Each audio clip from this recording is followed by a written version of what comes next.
ನಮಸ್ಕಾರ ಗುರು, extra innings Kannada YouTube ಚಾನಲ್ಗೆ ಸ್ವಾಗತ. ಸೊ ಇವತ್ತು ಸಂಡೇ ಡಬಲ್ ಹೆಡರ್ ಇತ್ತು. ಸಖತ್ತಾಗ ಒಂದು ಮ್ಯಾಚ್ ಇತ್ತು, 2 ಮ್ಯಾಚ್ ಸಖತ್ತಾಗಿದ್ವು. ಸ್ಕೋರ್ ಕಾರ್ಡ್ ನೋಡಿದ್ರೆ ಒಬ್ವಿಯಸ್ಲಿ ಎಲ್ರಿಗೆ ಏನ್ ಅನ್ಸುತ್ತೆ, ಗುರು ಒಂದ್ 30 ರನ್ 20 ರನ್ 5 6 8 ರನ್ ಹಂಗೆ ಹಿಂಗ ಅಂತ ಸೋತಿರ್ಬೋದು ಅನ್ಸುತ್ತೆ. ಬಟ್ ನೋಡ್ದೇವ್ರವ್ರಿಗೆ ಸ್ವಲ್ಪ ರಿವ್ಯೂ ಹೇಳೋಣ ಅಂತ ಬಂದಿದ್ದೀವಿ. ಸೊ ಏನ್ ಗೊತ್ತಾ ಗುರು, ಒಂದು ಟ್ರೆಂಡ್ ನಡೀತಿದೆ. ನಾನು ಅಬ್ಸರ್ವ್ ಮಾಡಿರೋ ಪ್ರಕಾರ 3 days ಅಲ್ಲೇ ಅಬ್ಸರ್ವ್ ಮಾಡಿದ್ದೀನಿ. ಫಸ್ಟು ಚೆನ್ನೈಯಲ್ಲಿತ್ತು ಮ್ಯಾಚ್, CSK ಗೆದ್ರು. ನಿನ್ನೆ 2 ಡಬಲ್ ಹೆಡರ್ ಇತ್ತಲ್ಲ, ಪಂಜಾಬ್ ಅಲ್ಲಿತ್ತು, ಪಂಜಾಬ್ ಅವ್ರು ಗೆದ್ರು. ಸಂಜೆ ಯಾವ್ದಿತ್ತು ಹೇಳು? ಸಂಜೆ SRH ಕೋಲ್ಕತ್ತಾ. ಎಲ್ಲಿತ್ತು ಹೇಳು? ಕಲ್ಕತ್ತಾ ವಿನ್ ಆದ್ರು. ಇವತ್ತು ರಾಜಸ್ಥಾನಲ್ಲಿತ್ತು, RR ವಿನ್ ಆದ್ರು. ಇವತ್ತು ಸಂಜೆದು GT ಗುಜರಾತ್ ಅಲ್ಲಿ GT ವಿನ್ ಆದ್ರು. ನಾಳೆ ಹೇಳು ಪಂಜಾಬ್ ವರ್ಸಸ್ RCB, ಎಲ್ಲಿದೆ ಹೇಳು?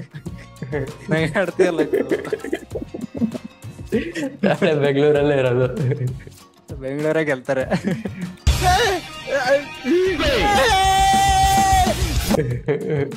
ನೋಡಿದೆ ಹೆಂಗೆ IPL ಅಂತ ಆಯ್ತು. ಎಸ್, ಅದರಲ್ಲೇ ಹೆಂಗ್ ಮಾಡಿದೀನಿ, ಅಲ್ಲೇ ತಲೆ ಉಪಯೋಗಿಸಿದೀನಿ, ಸಕ್ಕವಾಗಿ ಉಪಯೋಗಿಸಿದೀನಿ ತಲೆ. ಸೊ ನಾಳೆ ಗೆಲ್ಲಪ್ಪ. ಸರಿಯಪ್ಪ. ಅಪ್ಪ ನಮಸ್ಕಾರ. ನಿಮ್ಮಂತ ಬುದ್ಧಿವಂತರು ನಮ್ ದೇಶದಲ್ಲಿ ಬಹಳ ಕಮ್ಮಿ. ಅದು ಪ್ರಿವ್ಯೂ ತಗೊಂಡ್ ಬರ್ತೀವಿ. ಸೊ ಇವತ್ತಿನ ಮ್ಯಾಚ್ ನ ಒಂದು ರಿವ್ಯೂ ಸ್ಟಾರ್ಟ್ ಮಾಡ್ಬೇಕು ಅಂದ್ರೆ summary of the matches. 2 match ನಡೀತು. ಫಸ್ಟ್ ಮ್ಯಾಚು ಸಂಜೆ ಅಂದ್ರೆ ಲೈಕ್ 3:15 ಸ್ಟಾರ್ಟ್ ಆಯ್ತು ಗುರು. Rajasthan versus LSG. ಏನಂದ್ರೆ like KL Rahul and Devdutt Padikkal ನಮ್ಮ ಕನ್ನಡಿಗರು, ಅವರು ಟೀಮಲ್ಲಿ ಇರೋದ್ರಿಂದ ನಮ್ದು ಸಪೋರ್ಟು LSGಗೆ ಇತ್ತು. ಸೊ ಗೆಲ್ತಾರೆ ಅಂತ ನಮಗೂ ಅನ್ಸಿತ್ತು. ಬಟ್ ಆದ್ರೆ ಕೊನೆಯಲ್ಲೆಲ್ಲ ಸೋತ್ರು. ಆಕ್ಚುಲಿ ರಾಜಸ್ಥಾನ್ ಅವರು ಟಾಸ್ ವಿನ್ ಆದ್ರು. One of the rarest ground ಅನ್ಸುತ್ತೆ ಇಂಡಿಯಾದಲ್ಲಿ. ಗ್ರೌಂಡ್ ಅಲ್ಲಿ ಯಾರು ಟಾಸ್ ವಿನ್ ಆದ್ರು most of the chance possibility batting ತಗೊಳ್ತಾರೆ. ಸೊ ರಾಜಸ್ಥಾನ್ ಕೂಡ ಅದೇ ಮಾಡಿದ್ರು. ಬ್ಯಾಟಿಂಗ್ ನೋಡಿದ್ರೆ ಫಸ್ಟ್ ಯಶಸ್ವಿ ಜೈಸ್ವಾಲ್ ಮತ್ತೆ ಬಟ್ಲರ್ ತುಂಬಾ ಎಫೆಕ್ಟಿವ್ ಆಗಿಲ್ಲ ಇವತ್ತು. ಬಟ್ ಅವರು ಬದಲಾಗಿ ರಿಯಾನ್ ಪರಾಗ್, ಅನ್ಬಲಿವಬಲ್ ಡೊಮೆಸ್ಟಿಕ್ ಇಯರ್ ಇತ್ತು ಅವ್ರದ್ದು. ಅದು IPLಗೆ ಟ್ರಾನ್ಸ್ಫರ್ ಆಗ್ತಿರ್ಲಿಲ್ಲ ಲಾಸ್ಟ್ ಇಯರ್ ಇಂದ. ಬಟ್ ಈ ಸಲ IPLಗೂ ಟ್ರಾನ್ಸ್ಫರ್ ಮಾಡಿದಾರೆ ಅನ್ಸುತ್ತೆ. ಒಂದು ಕಂಪೋಸ್ಟ್ ಇನ್ನಿಂಗ್ಸ್ ಇತ್ತು, ಎಷ್ಟು ರಿಸ್ಕ್ ಬೇಕು ಅಷ್ಟೇ ರಿಸ್ಕ್ ತಗೊಂಡು ಚೆನ್ನಾಗಿ ಆಡಿದ್ರು. ಅವ್ರ ಜೊತೆ ಸ್ಯಾಮ್ಸನ್ ಅಫ್ಕೋರ್ಸ್ ಸ್ಟಾರ್ಟಿಂಗ್ ಅಲ್ಲಿ ತುಂಬಾ ಚೆನ್ನಾಗಿ ಆಡ್ತಾರೆ. ಎವ್ರಿ ಸೀಸನ್ ಅವ್ರದ್ದು ಅದೇ ಟ್ರೆಂಡ್ ಆಗಿದೆ. ಒಳ್ಳೆ ಸ್ಟಾರ್ಟ್ ಅಂತ ಕೊಟ್ರು. And 193 is huge total. ಅದು ಯಾವುದೇ ಗ್ರೌಂಡ್ ಆಗಿರಲಿ ಡಿಫೆಂಡ್ ಮಾಡೋಕ್ಕೆ ಒಂದು ಒಳ್ಳೆ ಟೋಟಲ್ ಅಂತ ಹೇಳ್ಬೋದು. ಸೊ ಅದೇ ರೀತಿ ಟೋಟಲ್ಸ್ ಕೊಟ್ರು. ಒಳ್ಳೊಳ್ಳೆ ಶಾರ್ಟ್ಸ್ ಕೂಡ ಇತ್ತು ಇಲ್ಲಿ. ಸಂಜು ಸ್ಯಾಮ್ಸನ್ ನೋಡಿದಾಗೆ ಎವ್ರಿ ಸೀಸನ್ ಫಸ್ಟ್ ಮ್ಯಾಚ್ ಇಂದಲೇ ಸ್ವಲ್ಪ ಜಾಸ್ತಿ ಫ್ಯೂಲ್ ಹಾಕೊಂಡು ಬರ್ತಾರೆ ಅನ್ಸುತ್ತೆ. ಆಮೇಲೆ ಕಡಿಮೆ ಆಗ್ತಾ ಹೋಗುತ್ತೆ. ಆ ರೀತಿ ಇದೆ.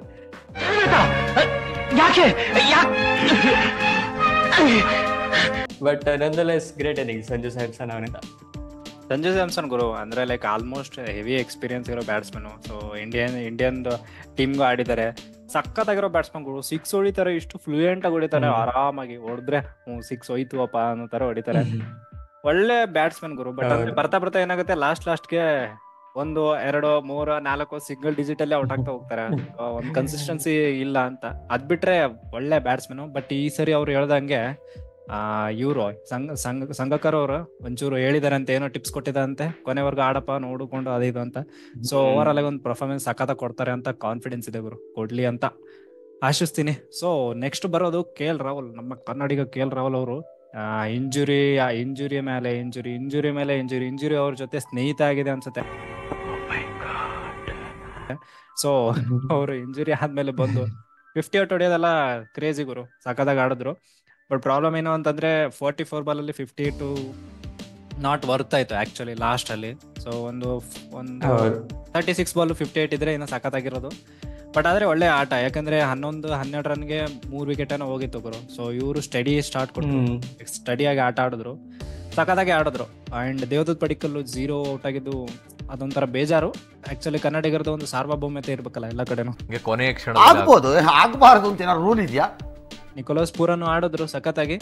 But at end of the match Rajasthan ಅವರು ಈಸಿಯಾಗಿ ಗೆದ್ರು ಗುರು. ಹೌದು, ಆಕ್ಚುಲಿ KL ರಾಹುಲ್ ಟಾಕ್ ಇತ್ತು ಮೋಸ್ಟ್ಲಿ ಅವ್ರು ಮಿಡಲ್ ಆರ್ಡರ್ ಅಲ್ಲಿ ಬ್ಯಾಟಿಂಗ್ ಮಾಡ್ತಾರ ಅಂತ. ಯಾಕಂದ್ರೆ ಇಂಡಿಯಾದಲ್ಲಿ ಅವರಿಗೆ ಮಿಡಲ್ ಆರ್ಡರ್ ಅಲ್ಲಿ ಚಾನ್ಸ್ ಸಿಗ್ಬೋದು, ಯಾಕಂದ್ರೆ ಓಪನಿಂಗ್ ಆಲ್ರೆಡಿ ಫಿಲ್ ಆಗಿದೆ ಅಂತ. ಸೊ ಬಟ್ ಅವರು ಓಪನಿಂಗ್ ಬಂದ್ರು, especially Devdutt Padikkal specialist opener ಇದ್ದಾಗ KL Rahul may be right and left hand combination ಇಟ್ಕೊಂಡು ಬಂದಿದ್ರೆ ಏನೋ ಗೊತ್ತಿಲ್ಲ. But still KL Rahul opening ಬಂದ್ರು. ಬಟ್ 3 ಕ್ವಿಕ್ ವಿಕೆಟ್ಸ್ ಇಂದ ಏನೋ ಗೊತ್ತಿಲ್ಲ, ಬಟ್ ಅವರು ಸ್ಲೋ ಆಗಿ ಸ್ಟಾರ್ಟ್ ಮಾಡಿದ್ರು. ಸ್ವಲ್ಪ ಬೇಗ ಅಟ್ಯಾಕ್ ಮಾಡಕ್ ಸ್ಟಾರ್ಟ್ ಮಾಡಿದ್ರೆ ಬೇರೆಯವರಿಗೆ ಹೆಲ್ಪ್ ಆಗ್ತಿತ್ತು. ದೀಪಕ್ ಕೂಡ ಆಗ್ಲಿ, ಆಯುಷ್ ಬಡೋನಿ ಆಗ್ಲಿ, ಅವರಿಗೂ ಸ್ವಲ್ಪ ಪ್ರೆಷರ್ ಕಡಿಮೆ ಆಗ್ತಿತ್ತು ಏನೋ. ಬಟ್ ಅವರು ಅಂದ್ರೆ ಯಾವಾಗ ಎಕ್ಸಲೇಟ್ ಮಾಡಕ್ ಸ್ಟಾರ್ಟ್ ಮಾಡಿದ್ರು ಅವಾಗ್ಲೇ ಔಟ್ ಆದ್ರು. ಅದು ದೊಡ್ಡ ಟರ್ನಿಂಗ್ ಪಾಯಿಂಟ್ ಆಯ್ತು ಅಂತ ಹೇಳ್ಬೋದು. ಯಾಕಂದ್ರೆ ಅವ್ರು ಇದ್ದಿದ್ರೆ ಲಾಸ್ಟ್ ವರೆಗೆ ಪಕ್ಕ ವಿನ್ ಆಗೋ ಚಾನ್ಸಸ್ ಇತ್ತು. ಅಫ್ಕೋರ್ಸ್ ನಿಕೋಲಸ್ ಪುರನ್ ಕೂಡ ಡಿಸ್ಟ್ರಕ್ಟಿವ್ ಬ್ಯಾಟರ್ ಗೊತ್ತಿರುವಾಗ ಅವ್ರ ಫಾರ್ಮ್ ತುಂಬಾ ಚೆನ್ನಾಗಿದೆ. ಲಾಸ್ಟ್ ಇಯರ್ ಅಲ್ಲಿ ನೋಡಿದರೆ throughout the globe franchise cricket ಅಲ್ಲಿ ತುಂಬಾ ಚೆನ್ನಾಗಿ ಆಡ್ತಿದ್ದಾರೆ. ಅಂಡ್ ಸ್ಟೋಯ್ನಿಸ್ ಅಷ್ಟೇನು ಎಫೆಕ್ಟಿವ್ ಆಗಿರ್ಲಿಲ್ಲ, ತುಂಬಾ ಲೇಟ್ ಆಗಿ ಬಂದ್ರು ಅನ್ಸುತ್ತೆ. ಸೊ ಇನ್ನು ಸ್ವಲ್ಪ ಬೇಗ ಬರ್ಬೋದಿತ್ತು. ಸೊ ಅಲ್ಲೇ ಸ್ವಲ್ಪ ಎಡವಿದ್ರು ಅನ್ಸುತ್ತೆ LSG ಅವರು. ಎಸ್ ಸೊ ಅದೇ ರೀತಿ ರಾಜಸ್ಥಾನ್ ರಾಯಲ್ಸ್ ಅವರು 20 ರನ್ನಿಂದ ಗೆದ್ರು ಗುರು, ಸಖತ್ತಾಗಿ ಆಡಿದ್ರು. ಸೊ ಸಂಜು ಸ್ಯಾಮ್ಸನ್ ಅವ್ರು ಹೇಳ್ದಂಗೆ ಸಂದೀಪ್ ಶರ್ಮಾ ಅವ್ರು ಸಕ್ಕದ ಬೌಲಿಂಗ್ ಮಾಡಿದ್ರು ಗುರು. Sanju and Sandeep both are man of the match ಅನ್ಸುತ್ತೆ. ಅಂದ್ರೆ ಲೈಕ್ ಅನ್ಸುತ್ತೆ ಅಂದ್ರೆ ನಾವು ನೋಡಿರೋರಲ್ವಾ, ನಮ್ಗೆ ಅನ್ಸುತ್ತೆ ಲೈಕ್ ಅವರಿಬ್ರು man of the match. Because Sandeep Sharma ಸಕ್ಕದ ಬೌಲಿಂಗ್ ಮಾಡಿದ್ರು ಗುರು. 3 overs ಲಾಸ್ಟ್ ಎಂಡಲ್ಲಿ ಬಂದು ಗುರು ರನ್ನೇ ಕೊಡ್ಲಿಲ್ಲ. ಹೆಂಗೋ ಹಾಕದ್ರಪ್ಪ. ಅವ್ರದ್ದು ಹಂಗೆ, ಸಂದೀಪ್ ಶರ್ಮಾ ಅವ್ರದ್ದು ಹಂಗೆ, ಫಸ್ಟ್ಗೆ ಸಕ್ಕದ ಬೌಲಿಂಗ್ ಮಾಡ್ತಾರೆ, ಎಲ್ರು ಹುಬ್ಬೇರಿಸೋ ತರ ಬೌಲಿಂಗ್ ಮಾಡ್ತಾರೆ. ಬರ್ತಾ ಆಬ್ವಿಯಸ್ಲಿ ರನ್ ನೋಡ್ಸ್ಕೊತಾ ಹೋಗ್ತಾರೆ. ಏನಾಗುತ್ತೆ ಇರೋ ಗೊತ್ತಿಲ್ಲ ಅವ್ರದ್ದು.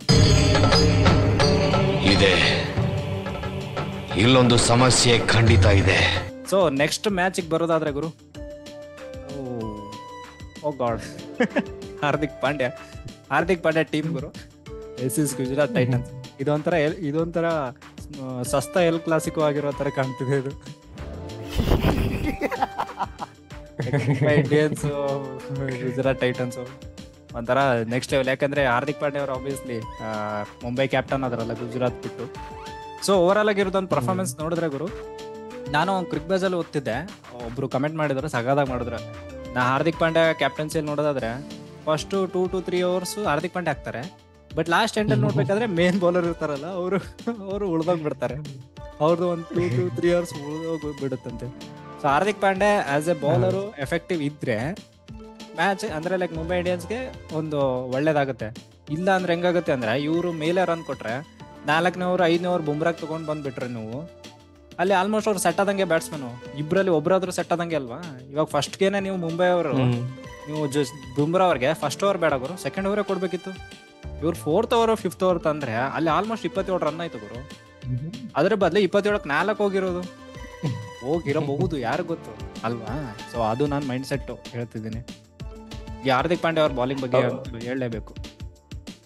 ಹಾರ್ದಿಕ್ ಪಾಂಡ್ಯ ನಾವು ಗುಜರಾತ್ ಟೈಟನ್ಸ್ ಅಲ್ಲೂ ನೋಡ್ತಾ ಇದ್ವಿ ಹೆಂಗಂದ್ರೆ ಅವರು ಲೀಡಿಂಗ್ ಫ್ರಮ್ ದ ಫ್ರಂಟ್ ಮಾಡಬೇಕು, ನಾನು ಫಸ್ಟ್ ಬೌಲಿಂಗ್ ನಾನು ಮಾಡಬೇಕು, ಫಸ್ಟ್ ಬ್ಯಾಟಿಂಗ್ ಅಲ್ಲಿ ಅವ್ರು ಮುಂದ್ಗಡೆನೆ ಬರ್ತಿದ್ರು. ಗುಜರಾತ್ ಟೈಟನ್ಸ್ ಹಾಗೆ 1 down 2 down ತರ ಬರ್ತಿದ್ರು. ಸೊ ಅವರು ಒಂಥರ ನಾನೇ ಅಪ್ ಫ್ರಂಟ್ ಹೋಗ್ಬೇಕಂತ ಏನೋ ಮೈಂಡ್ ಸೆಟ್ ಅನ್ಸುತ್ತೆ. ಬಟ್ ನಂಗೆ ಒಂದು ಇಂಟ್ರೆಸ್ಟಿಂಗ್ ಅನ್ಸಿದ್ದು ಯಾಕೆ ಆಕಾಶ್ ಮಧ್ವಾಲ್ನ ಆಡಿಸಿಲ್ಲ ಅಂತ. ಯಾಕಂದ್ರೆ ಅವರು ಒಳ್ಳೆ ಸೀಸನ್ ಇತ್ತು ಅವರು ಲಾಸ್ಟ್ ಸೀಸನ್. ಸೊ ಅವ್ರನ್ನ ಬಿಟ್ಟಿದ್ದು ಟರ್ನಿಂಗ್ ಪಾಯಿಂಟ್ ಆಯ್ತು ಅನ್ಸುತ್ತೆ. ಅಫ್ಕೋರ್ಸ್ ಲುಕ್ ವುಡನ್ನು ಅವರು ಪವರ್ ಪ್ಲೇ ಬೌಲರ್ ಆಗಿ ಯೂಸ್ ಮಾಡಿದ್ರೆ ಏನೋ ಗೊತ್ತಿಲ್ಲ, ಬಟ್ ಅವರು ಅಷ್ಟು ಎಫೆಕ್ಟಿವ್ ಆಗಿರಲಿಲ್ಲ ಅಟ್ ದ ಡೆತ್ ಓವರ್ಸ್ ಅಲ್ಲಿ. So Hardik Pandya of course power ಪ್ಲೇಲಿ ಮಾಡ್ತಾರೆ, ಬಟ್ ಇವತ್ತು ತುಂಬಾ ಎಕ್ಸ್ಪೆನ್ಸಿವ್ ಆಗಿದ್ರು, ಬೌಂಡ್ರೀಸ್ ಬರ್ತಾ ಹೋಯ್ತು, ವಿಡ್ತ್ ಕೊಡ್ತಾ ಇದ್ರು. ಬಟ್ ಬುಮ್ರಾ ಕ್ಲಾಸಿಕ್, ಯಾವಾಗ್ಲೂ ಅವರು ಯಾವ ಪೊಸಿಷನ್ ಬಂದು ಬುಮ್ರಾ ಅವ್ರ ಬಗ್ಗೆ ಮಾತಾಡಲೇಬೇಕು. ಬುಮ್ರಾ ಅವರು ಥ್ರೂ ಔಟ್ ದ ಸ್ಪೆಲ್ ಬರೀ ಒಂದೇ ಒಂದು ಬೌಂಡ್ರಿ ಕೊಟ್ಟಿದ್ದ. ಫಸ್ಟ್ಗೆ ಬಂದ್ ಕೂಡಲೇ ಸಹ ಅವ್ರನ್ನ ಬೌಲ್ಡ್ ಮಾಡಿದ classical Bumrah yorker. Last season miss ಮಾಡಿದ್ರು IPL, ಬಟ್ ಈ ಸೀಸನ್ ಬಂದ್ ಕೂಡಲೇ ಸ್ಟಾರ್ಟ್ ಮಾಡಿದ್ರಪ್ಪ. ಇವ್ರು ಬುಡಕ್ಕೆ ಎಸಿತಿದ್ದಾರೆ ಅಂತ. ಹೌದು ಮಹಾಪ್ರಭು, ಸಾಮಾನ್ಯ ಮಾನವನಿಂದ ಇದೆಲ್ಲ ಸಾಧ್ಯವೇ? ಸ್ಲೋವರ್ ಬಾಲ್ ಡೇವಿಡ್ ಮಿಲ್ಲರ್ನ ಚೆನ್ನಾಗಿ ಔಟ್ ಮಾಡಿದ್ರು. ಬುಮ್ರಾಗ್ ಹೊಡೆಯೋದು ತುಂಬಾ ಕಷ್ಟ. ಅದು ಎಸ್ಪೆಷಲಿ ಇವಾಗ 2 bouncer ರೂಲ್ ಇರ್ಬೇಕಾದ್ರೆ ಅವರು ಯಾವ ತರ ಎಫೆಕ್ಟಿವ್ ಅಂದ್ರೆ ಹೇಳಕ್ಕಾಗಲ್ಲ. ಹಿಟ್ ಮಾಡೋದು ತುಂಬಾ ಕಷ್ಟ ಅವರಿಗೆ. ಆಲ್ಮೋಸ್ಟ್ 4 over ಅದೊಂಥರ ಹಿಂಗೆ ಅಂದ್ರೆ 4 over ಅಲ್ಲಿ ಒಂದು 20 ರನ್ ಬರುತ್ತೆ ಅಂತ ಎಲ್ಲ ಟೀಮ್ ಅವ್ರ ಬ್ಯಾಟ್ಸ್ಮನ್ ಮೈಂಡ್ ಸೆಟ್ ಅಲ್ಲಿ ಇಟ್ಕೊಂಡಿರ್ತಾರೆ. ಸೊ 16 overs ನಾವು ಮುಂಬೈ ಜೊತೆ ಆಡ್ಬೇಕಂದ್ರೆ 16 overs ನಮ್ದು ಅಂದ್ರೆ ಲೈಕ್ ನಾವು ಹೊಡಿಬೇಕು, 20 overs ಅವ್ರು ಹೊಡಿತಾರೆ ಅನ್ನೋತಾರೆ. ಯಾಕಂದ್ರೆ 4 over ಅಲ್ಲಿ 20 ರನ್ ಕೊಡ್ತಾರೆ ಗುರು ಮಿನಿಮಮ್. ಯಾವ ಗುರು 14 ರನ್ 3 ವಿಕೆಟ್ ಕಣೋ, ಅದ್ರಲ್ಲಿ ಒಂದು ಲೆಗ್ ಬೇಸ್ ಬೇರೆ ಅಂತೆ, ಒಂದೇ 1 4 ಕಣೋ. ಅಪ್ಪ ಬೌಲ್ಡ್ ಮಾಡಿದ್ರಪ್ಪ ಸಾಗೆ ಕ್ಲಾಸಿಕಲ್ ಬುಮ್ರಾ ಯಾರ್ಕರ್. ಅದಂತೂ ಯಾವ ಲೆವೆಲಿಗೆ ಬೌಲಿಂಗ್ ಮಾಡ್ತಾರಪ್ಪ. ಒಂದು ನೋಡಿದ್ರೆ ಬ್ಯಾಟ್ಸ್ ಅಂದ್ರೆ ಲೈಕ್ ಬೌಲಿಂಗ್ ಅವ್ರದ್ದು ಒಂದು ಕಾರ್ಡ್ ನೋಡಿದ್ರೆ ಗುರು ಯಾರು ಹಾರ್ದಿಕ್ ಪಾಂಡ್ಯ 3 ಓವರ್ಗೆ ಒಂದು 30 ಹೊಡ್ಸ್ಕೊಂಡವ್ರೆ. ಲುಕ್ ಗುಡ್ ಅವರು 2 ಓವರ್ಗೆ ಒಂದು 25 ಏನೋ ಇದೆ. ಹೆಂಗೆಂಗೋ ಬೌಲಿಂಗ್ ಮಾಡ್ತಾರಪ್ಪ. ಬಟ್ MVP ಆಫ್ ಮುಂಬೈ ಅಂತ ಅಂದ್ರೆ MVP ಅಂದ್ರೆ ಲೈಕ್ ರೋಹಿತ್ ಇದಾರೆ, ಬಟ್ ಬುಮ್ರಾ ಮಾತ್ರ ಗುರು MVP ಅನ್ನಕ್ಕೇನೋ. ಇಂಡಿಯಾಗೆ MVP ಅವರು, ಸೊ ಮುಂಬೈಗೆ ಆಗಲ್ವಾ ಒಬ್ವಿಯಸ್ಲಿ. ಸಕ್ಕದ ಬೌಲಿಂಗ್ ಮಾಡಿದ್ರು, ನಾನಂತೂ ಫುಲ್ ಎಂಜಾಯ್ ಮಾಡಿದೆ. ಡೇವಿಡ್ ಮಿಲ್ಲರ್ ವಿಕೆಟ್ ಮಾತ್ರ ಸೂಪರ್ ಆಗಿತ್ತು, ನಂಗೆ ತುಂಬಾ ಇಷ್ಟ ಆಯ್ತು. ಯಾಕಂದ್ರೆ ಗುರು ಬೌಲಿಂಗ್ ಸೇಮು, ಆಕ್ಷನ್ ಸೇಮು, ಸಕ್ಕದಾಗ ಸ್ಲೋ ಆಗಿ ಆಗ್ತಾರೆ ಗುರು. ಯಪ್ಪ ಅದು ಮಾತ್ರ ಅನ್ಎಕ್ಸ್ಪೆಕ್ಟೆಡ್. ಎಂತ ಬ್ಯಾಟ್ಸ್ಮನ್ ಇದ್ರು ರೀಡ್ ಮಾಡಕ್ಕೆ ಆಗಲ್ಲ ಗುರು. ಸಾಯಿ ಸುದರ್ಶನ್ ಒಳ್ಳೆ ಟ್ಯಾಲೆಂಟ್. ನಾನು ಹೇಳ್ತೀನಿ ಇವರು ಈ ಸೀಸನ್ ಆಲ್ಮೋಸ್ಟ್ ಒಂದು ಟಾಪ್ 10 ಅಲ್ಲಿ ಬರ್ತಾರೆ ಫಿಕ್ಸ್. ರನ್ ಗೆಟರ್ಸ್ ಅಲ್ಲಿ, ಟಾಪ್ ರನ್ ಗೆಟರ್ಸ್ ಅಲ್ಲಿ 45 ಹೊಡೆದವ್ರೆ. 39 ಬಾಲು ಅಂದ್ರೆ 39 ಬಾಲ್ಸ್ 45 ಈಸ್ ಓಕೆ. ಯಾಕಂದ್ರೆ ಈ ಪಿಚ್ ಅಲ್ಲಿ ಅಷ್ಟ ಆಡಿದ್ದೆ ಗ್ರೇಟ್ ಅವರು. ಸೊ ಓವರ್ ಆಲ್ ಪರ್ಫಾರ್ಮೆನ್ಸ್ ನೋಡಿದ್ರೆ ಇನ್ನಿಂಗ್ಸ್ ಬ್ರೇಕ್ ಅಲ್ಲಿ 168 ಆಗಿರುತ್ತೆ. ಸಾಯಿ ಸುದರ್ಶನ್ ಬಗ್ಗೆ ಸ್ವಲ್ಪ ಹೇಳ್ತೀರಾ? ಸಾಯಿ ಸುದರ್ಶನ್ ಅಫ್ಕೋರ್ಸ್ ನಮ್ಗೆ ಲಾಸ್ಟ್ ಇಯರ್ ಫೈನಲ್ ಅಲ್ಲಿ ನೋಡಿದ್ವಿ ಯಾವ ಟೈಪ್ ಆಡಿದ್ರೆ ಅಂತ ಮನುಷ್ಯ. 90 ರನ್ಸ್ ಹೊಡೆದಿದ್ರು CSK bowling line up against. Crazy innings ಅಲ್ಲಂತೂ. ಅವರು ಅಫ್ಕೋರ್ಸ್ ನಮ್ದು ಫಸ್ಟ್ ಆಕ್ಚುಲಿ ಅವರು ಜೂನಿಯರ್ ಸೂಪರ್ ಕಿಂಗ್ಸ್ ಅಂತ ನಮ್ದು ಅಕಾಡೆಮಿ ಇರ್ತಿತ್ತು CSK ಅವ್ರದ್ದು, ಅಲ್ಲೇ ಅವ್ರು ಆಡ್ತಿದ್ರು, ಅವರು ಶಾರುಖ್ ಖಾನ್ ಅವರಲ್ಲಿ. ಸೊ ಇವಾಗ GT ಹೋಗಿ ಎಕ್ಸ್ಟ್ರಾರ್ಡಿನರಿ ಪರ್ಫಾರ್ಮೆನ್ಸ್ ಕೊಡ್ತಿದ್ದಾರೆ. ಸ್ವಲ್ಪ 39 ಬಾಲ್ 45 ಅಂತ ಇದ್ರು, ಸ್ವಲ್ಪ ಸ್ಟ್ರೈಕ್ ರೊಟೇಷನ್ ಮಾಡಿದ್ರು, ಬಟ್ ಬೌಂಡ್ರಿ ಸ್ವಲ್ಪ ಜಾಸ್ತಿ ಬರ್ಬೇಕಿತ್ತು ಅನ್ಸುತ್ತೆ. ಯಾಕಂದ್ರೆ ಲಾಸ್ಟಿಗೆ ಸ್ವಲ್ಪ ರನ್ಸ್ ಕಡಿಮೆ ಇದ್ದಂಗೆ ಅನ್ನಿಸ್ತು. ಬಟ್ ಆ ಕಡೆ ತಿವಾಟಿಯಾ ಕೂಡ ಲಾಸ್ಟ್ಗೆ ಚೆನ್ನಾಗಿ ಆಡಿದ್ರು ಒಂದ್ ಲೆವೆಲ್ ಅಲ್ಲಿ ನೋಡಿದ್ರೆ. So overall good innings Sai Sudharsan ಇಂದ. ಅಫ್ಕೋರ್ಸ್ ಇನ್ ಹೇಳ್ದಂಗೆ ಈ ಸೀಸನ್ ಇಂದ ತುಂಬಾ ಎಕ್ಸ್ಪೆಕ್ಟೇಷನ್ ಇದೆ ಸಾಯಿ ಸುದರ್ಶನ್ ಅವರಿಂದ. ಅವರು ಒಳ್ಳೆ ಕ್ಲಾಸ್ ಪ್ಲೇಯರ್, ತುಂಬಾ ಇಂಪ್ರೂವ್ಮೆಂಟ್ ಇನ್ನೂ ಮಾಡ್ಬೋದು. ಎಸ್. ಸೊ ನೆಕ್ಸ್ಟ್ ಬರೋದಾದ್ರೆ GT ವಿನ್ ಆದ್ರು ಬೈ 6 runs. ಗುರು ಒಂದು ಪ್ರೋಗ್ರೆಷನ್ ನೋಡಿದ್ರೆ ಮುಂಬೈ ಅವ್ರದ್ದು ಬ್ಯಾಟಿಂಗ್ ನೋಡೋದಾದ್ರೆ ಇಶಾನ್ ಕಿಶನ್ ಅಂತೂ ನನ್ಗನ್ಸುತ್ತೆ ಲೈಕ್ ಸ್ವಿಂಗ್ ಆದ್ರೆ ಬಾಲು ಅವ್ರಿಗೆ ಆಡಕ್ ಆಗಲ್ಲ, ಫುಟ್ ಮೂವ್ಮೆಂಟ್ ಇಲ್ಲ. ಸೊ ಅವ್ರ ಬಗ್ಗೆ ನಾವು ಜಾಸ್ತಿ ನೆಗೆಟಿವಿಟಿ ಹೇಳಕ್ ಆಗಲ್ಲ. ವೈ ಬಿಕಾಸ್ ನೆಕ್ಸ್ಟ್ ಪರ್ಫಾರ್ಮೆನ್ಸ್ ಮಾಡ್ಬೋದು. ಸೊ ಇಶಾನ್ ಕಿಶನ್ ಅವರಿಂದ ಪರ್ಫಾರ್ಮೆನ್ಸ್ ಬೇಕೇ ಬೇಕು ಮುಂಬೈ ಅವ್ರಿಗೆ, ಯಾಕಂದ್ರೆ ಓಪನಿಂಗ್ ಬರ್ತಾರೆ. ಅಂಡ್ ರೋಹಿತ್ ಶರ್ಮಾ ಗುರು ನಮ್ ಹಿಟ್ ಮ್ಯಾನ್ ಬ್ಯಾಕ್ ಅಂತ ಹೇಳ್ಬೋದು. ಸಕ್ಕದ ಬ್ಯಾಟಿಂಗ್ ಮಾಡಿದ್ರು ಗುರು. ಒಂದ್ ಶಾಟ್ ಹೊಡೆದ್ರು ಉಮೇಶ್ ಆದಾಗ ಫ್ಲಿಕ್ ಅಂತ ನೆಕ್ಸ್ಟ್ ಲೆವೆಲ್ ಗುರು. ಸ್ವಿಂಗ್ ಅಂತ ಫ್ಲಿಕ್ ಮಾಡಿದ್ರೆ 6 ಹೋಗ್ಬಿಡ್ತು ಗುರು. ನಾನು ಅಪ್ಪ ಹಿಟ್ ಮ್ಯಾನ್ ಇಸ್ ಬ್ಯಾಕ್ ಅಂತ. ರೋಹಿತ್ ಶರ್ಮಾ ಆಗಿರ್ಲಿ, ಆಮೇಲೆ ನಂಗೆ ಆಕ್ಚುಲಿ ಇಂಪ್ರೆಸ್ ಮಾಡಿದಂದ್ರೆ ಡೆಬ್ಯೂಟೆಂಟ್ ನಮನ್ದೀರ್ ಅಂತ. ಅವರು ಮುಂಬೈ ಅವ್ರು ಎಲ್ಲಿಂದ ಕರ್ಕೊಂಡ್ ಬರ್ತಾರೆ ಗೊತ್ತಿಲ್ಲ ಗುರು. ಪ್ರತಿ ವರ್ಷ ಒಬ್ರನ್ನೊಬ್ರು ಕರ್ಕೊಂಡು ಬರ್ತಾರೆ. ಅದು ನಿಹಲ್ ವಡೇರಾ ಇದ್ರು ಲಾಸ್ಟ್ ಇಯರ್, ವಿಷ್ಣು ವಿನೋದ್ ಇದ್ರು, ಬಟ್ ಅವ್ರನ್ನೆಲ್ಲ ಬಿಟ್ಟು ಇವಾಗ ಹೊಸಬ್ರನ್ನೇ ಟ್ರೈ ಮಾಡ್ತಿದ್ದಾರೆ. ಅಂದ್ರೆ ಅವ್ರು ಎಷ್ಟು ಇನ್ವೆಸ್ಟ್ ಮಾಡ್ತಿದ್ದಾರೆ ಅಂತ ಗೊತ್ತಾಗುತ್ತೆ ಹೊಸ ಟ್ಯಾಲೆಂಟ್ಸ್ ಬಗ್ಗೆ. ಅಂದ್ರೆ ಅವ್ರ ಸ್ಕೌಟಿಂಗ್ ಯಾವ ರೇಂಜಿಗೆ ಇದೆ ಅಂತ ಗೊತ್ತಾಗುತ್ತೆ ಇದರಿಂದಲೇ.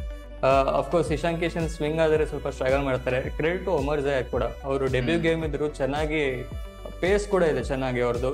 ಶಮಿ ಇಲ್ದಿರೋದು ದೊಡ್ಡ ಮಿಸ್. ಸೊ ಅಫ್ಕೋರ್ಸ್ ಅವ್ರನ್ನ ರಿಪ್ಲೇಸ್ ಮಾಡೋಕೆ ಕಷ್ಟ. ಸೊ ಆ ಶಮಿ ಪ್ಲೇಸ್ ಅಲ್ಲಿ ಒಬ್ಬ ಸ್ವಿಂಗ್ ಬೌಲರ್ ಬೇಕಾಗಿತ್ತು. ಸೊ ಒಮರ್ ಜೈ ಚೆನ್ನಾಗಿ ಮಾಡಿದ್ದಾರೆ ಆಕ್ಚುಲಿ ಬೌಲಿಂಗ್ ಅವ್ರಿಗೆ ಕಂಪೇರ್ ಮಾಡಿದರೆ. So 2 wickets up front pressure ಹಾಕಿದ್ರು ಮುಂಬೈ ಇಂಡಿಯನ್ಸ್ ಮೇಲೆ. ಆಮೇಲೆ 2 ವಿಕೆಟ್ಸ್ ಹೋದ್ಮೇಲೆನು ನೆಕ್ಸ್ಟ್ ರೋಹಿತ್ ಶರ್ಮಾ ಚೆನ್ನಾಗಿ ಸ್ಪಿನ್ನರ್ಸ್ಗೆಲ್ಲ ಚೆನ್ನಾಗಿ ಆಡಿದ್ರು, ಎಸ್ಪೆಷಲಿ ರಶೀದ್ ಖಾನ್ ಅಗೇನ್ಸ್ಟ್. ಒಳ್ಳೆ ಬ್ರೇಕ್ ಥ್ರೂ ಇನ್ನಿಂಗ್ಸ್ ಅಂತ ಹೇಳ್ಬೋದು ರೋಹಿತ್ ಶರ್ಮಾ ಅವರಿಗೆ. But at the end of the day Mumbai Indians ಅವರಿಗೆ ಫಸ್ಟ್ ಮ್ಯಾಚ್ ಕರ್ಸಿ ಬಿಡೋದೇ ಇಲ್ಲ ಅನ್ಸುತ್ತೆ. ಅವ್ರು ಯಾವಾಗ ನೋಡಿದ್ರು ಫಸ್ಟ್ ಮ್ಯಾಚ್ ಸೋಲೋದು ಸಂಪ್ರದಾಯ ಮಾಡಿಬಿಟ್ಟಿದ್ದಾರೆ, ಅದನ್ನು ಬಿಡೋಕ್ಕಾಗ್ತಿಲ್ಲ. ಗಜಬ್ ಬೇಜತಿ. ಅದು ಇವತ್ತು ಈಸಿ ಪೊಸಿಷನ್ ಇದ್ರು, 6 overs 48 runs ಏನೋ ಬೇಕಾಗಿತ್ತು. ಬಟ್ ಯಂಗ್ ಪ್ಲೇಯರ್ಸ್ ಇದ್ರು ಅವ್ರ ಕಡೆ. ಬ್ರೆವಿಸ್ ಮತ್ತೆ ತಿಲಕ್ ವರ್ಮಾ ಸ್ವಲ್ಪ ಪ್ರೆಷರ್ ಅಲ್ಲಿ ಹ್ಯಾಂಡಲ್ ಮಾಡಕ್ ಆಗಿಲ್ಲ ಏನೋ ಗೊತ್ತಿಲ್ಲ, ಬಟ್ ಸ್ಟ್ರಗಲ್ ಮಾಡಿದ್ರು at the end.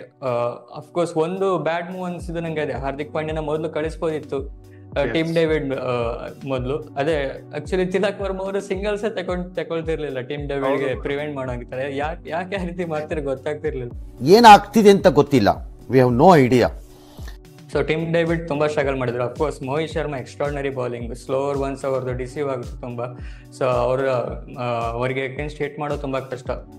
So at the end GT ಅವ್ರಿಗೆ ಒಳ್ಳೆ ಕಮ್ ಬ್ಯಾಕ್. ಲಾಸ್ಟ್ 6 overs ಅಲ್ಲಿ ಮಿರಾಕ್ಯುಲಸ್ಲಿ ವಿನ್ ಆಗಿದ್ದಾರೆ. ಒಂದು great come back. Hardik Pandya of course ತುಂಬಾ ಎಂಡ್ ಅಲ್ಲಿ ಬಂದ್ರು, ಒಂದ್ 6-4 ಹೊಡೆದು ಇನ್ನೇನು ವಿನ್ ಮಾಡ್ತಾರೆ ಅನ್ಕೊಂಡಿದ್ದೆ. ಬಟ್ ಉಮೇಶ್ ಯಾದವ್ ಅವರು ಬೌನ್ಸರ್ ಹಾಕಿ ಔಟ್ ಮಾಡಿಬಿಟ್ರು. So great win for GT. And first match as captain Shubman Gill ಅವರಿಗೂ great start. Yes Shubman Gill ಅವರಿಗೆ obviously congratulations brother, congratulation. Okay. ನಾಳೆ ಮಾತ್ರ ಅದೇ ಹೋಮ್ ಟೌನ್ ಒಂದು ಹೋಮ್ ಗ್ರೌಂಡ್ ಅಲ್ಲಿ ಆಡ್ತಿದಾರಲ್ಲ, ಎಲ್ರು ಗೆಲ್ತವ್ರೆ. ಸೊ ನಮ್ಮ RCBನೂ ಹೋಮ್ ಗ್ರೌಂಡ್ ಅಲ್ಲಿ ಆಡ್ತಿದಾರಲ್ವಾ, ಸಪೋರ್ಟ್ ಒಂದು ಸಕ್ಕದಾಗಿರುತ್ತೆ. ಸೊ ಗೆಲ್ಲಿ ಅಂತ ಹಾರೈಸ್ತೀವಿ. ನಾಳೆ ಮ್ಯಾಚ್ಗೆ ಪ್ರಿವ್ಯೂ ತಗೊಂಡ್ ಬರ್ತೀವಿ. ಸೊ ಇದಾಗಿತ್ತು ಡಬಲ್ ಹೆಡರ್ ರಿವ್ಯೂ.